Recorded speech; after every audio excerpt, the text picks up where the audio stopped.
100 કરોડ રૂપિયાનું લોન લીધું છે, એટલે 100 કરોડ. સાહેબ થોડું ડીસામાં મિલજો કોક એવું હોય તો અમારે પણ સાહેબને વિનંતી કરું કે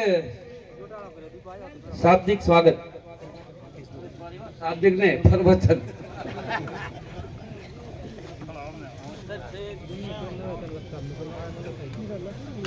આજે રામસણની પવિત્ર ભૂમિ ઉપર પધારેલા સમગ્ર વિસ્તારના સન્માન્ય આગેવાનશ્રીઓ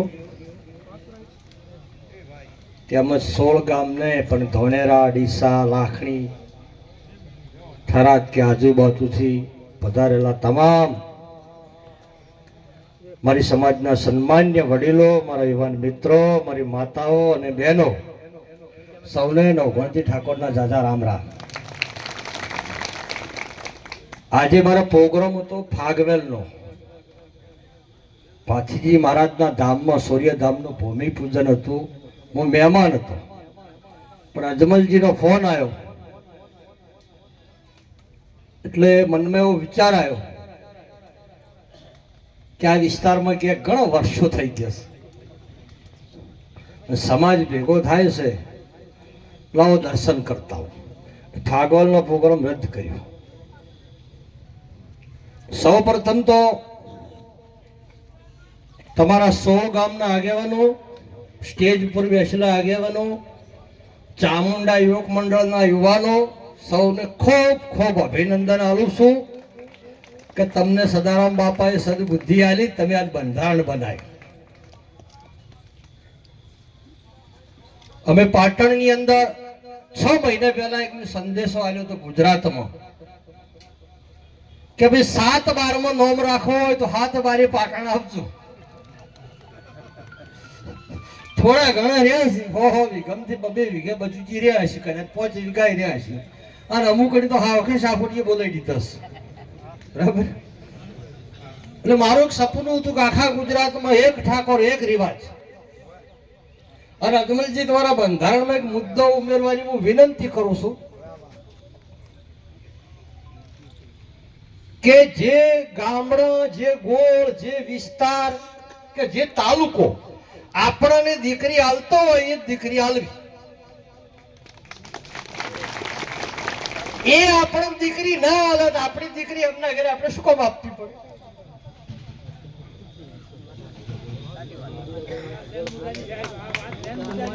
ગોળ બાર કદી દીકરી આપતી ને એને આપણને દીકરી આપતા નાને આપતી હોય તો આપણી દીકરી ચો સસ્તી છે કે એને આપણે આપી. આ 7 બારે પાટણમાં પહેલા નંબરનો મુદ્દો અમે અમલમાં મૂકવાના છે. તમને આ બંધારણનો ફાયદો 5 વર્ષ પછી દેખાય. સોનાના 1.5 લાખ રૂપિયા હશે, કદાચ ચોદીના 1.5 લાખ રૂપિયા હશે.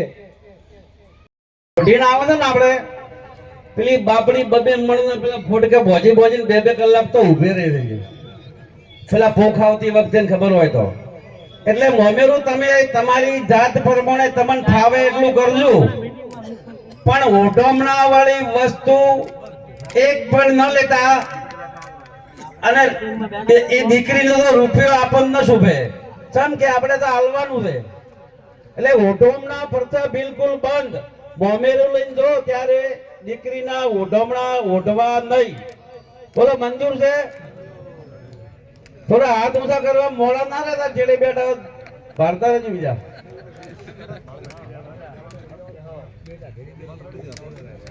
ફોમે લઈ જવાનું બંધ, નહીં ઓઢમણા ઓઢવાનું બંધ, અને ઓછી લઈ જવાનું બંધ. રોકડા હાલ દેવાનો. રોકડા જે મારી કઈ 25,000 હાલવાની રહે તો 25,000 હાલ દેવાની. બીજાની કેપેસિટી હોય તો, બાકી કપડા બપડા બંધ.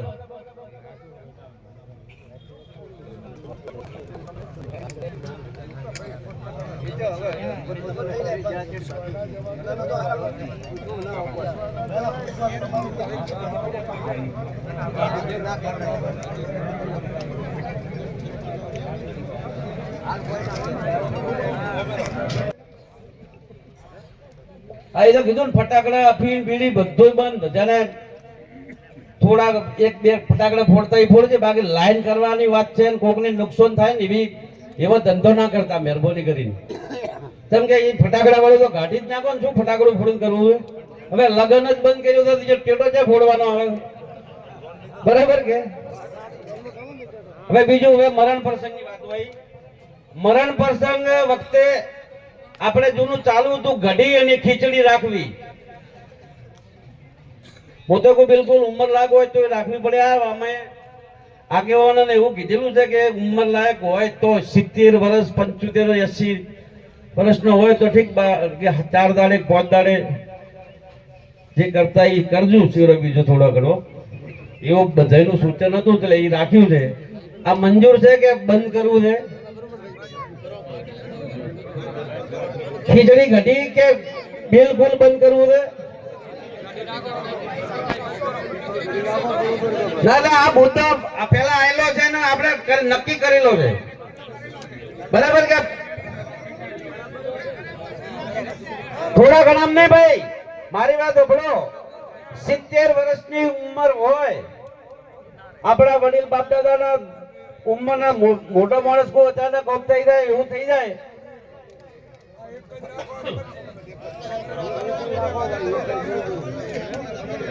હવે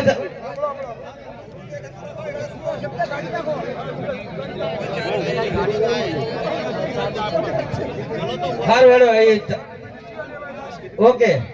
ના ના, પણ આ બધું બંધ અંદરથી ખીચડી ઘડી જ, અને કદાચ કોઈને દાળ ભાત અને રોટલા તો કરે જ છે કે આપણે.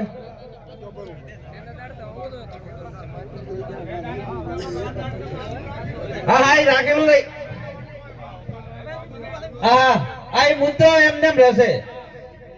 એ કીધું ને, પણ ઉંમર લાયક હોય તો તમે આમ નવનો હોય ને મીઠાઈ કરો, પેલું કરો, એને છે, બરાબર છે કે ભાઈ? હા, તમે જોડે વાળે પાડ્યો, સાચી વાત છે તમારા ગામમાં. હા, સાચી વાત છે. આપણે અહીંયા ભેળા થયા ને અંદાજે ચાલુ કરી દીધા છે અમુક.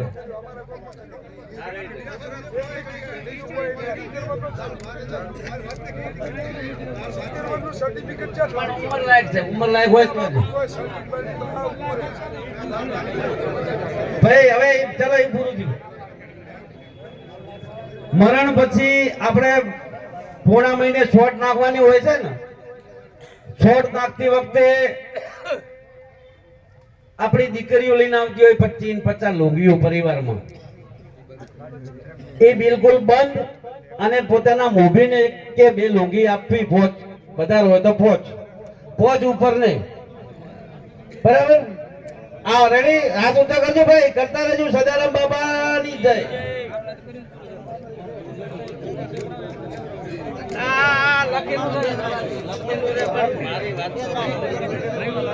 અલા બાપા, તમે જે કહો એ બધું લખેલું છે. આ મુદ્દા 1 મહિના પહેલા કોઈ મીટિંગ 15 દાડા કરીને તરના ચાલે છે. મરણ થયા પછી જે આપણે કફન લઈને જતા હોઈએ છે ને, પરિવાર સિવાય કોઈ નહીં લાવવાનું. બીજું ધર્મા તો તમારા હાથે કરવું હોય તો 100 રૂપિયા બાજરી કે એવું નાખી દેવાનું. એટલે લગભગ મેન હગુ અડીન પોતાનો પરિવાર કે પોતાની દીકરી ગઈ ઠીક છે, બાકી કોઈ કફન લાવવું નહીં. કેમ કે કફન બોટકન ભરીને સમસોની ઉપર હળે પડે. અત્યારે તો પેલા કોટવાળી નથી લીધા હતા. એટલે મહેરબાની કરીને આ બધા પાડજો. બોલા હું તો રેડી રે. બોલા સદારામ બાબાની જય.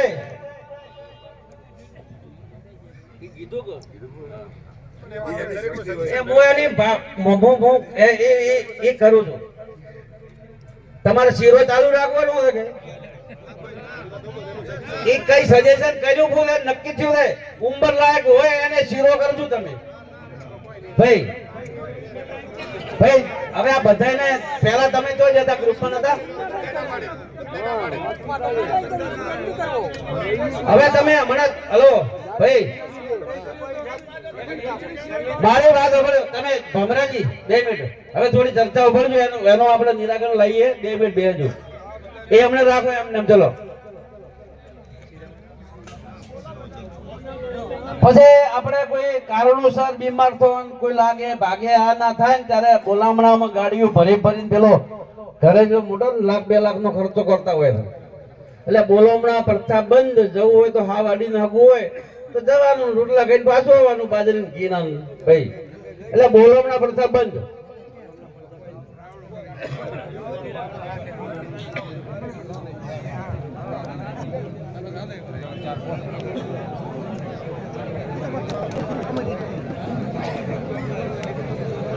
બોલો સદારામ બાપાની. થોડી વાતો બંધ કરજો અને વાપરજો. તમે તમારે બધાને સજેશન આપવાના હતા તો 15-20 દિવસથી આપણા ગામ ચાલતું હતું ગ્રુપમાં. તમારે ફોન દ્વારા કે બીજું આપણે વાત કરવી જોઈએ ને. આ ચામુંડામાંની સાક્ષી કહું છું કે આ જે ઓછું છું ને આ હોળ ગામના હોળાના આગેવાને કરાયું. મેં પોતે જાતે મારું નથી ઘરનું કર્યું. આ મગજમાં વાત રાખજો બધાય.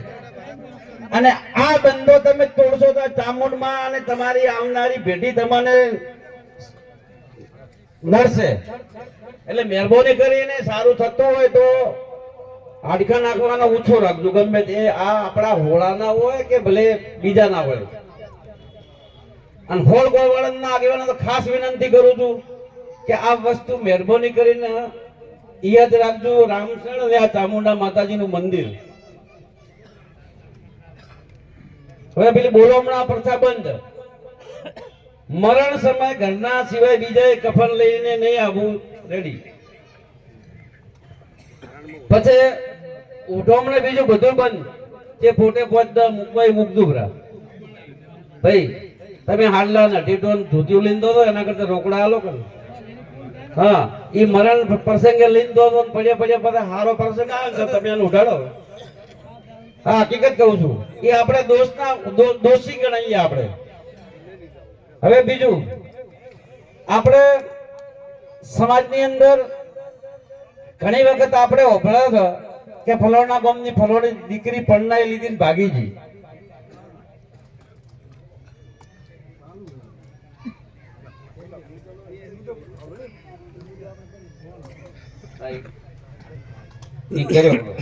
પૂરો દીકરી લગ્ન કરેલા હોય અને કોઈ છોકરો ભાગી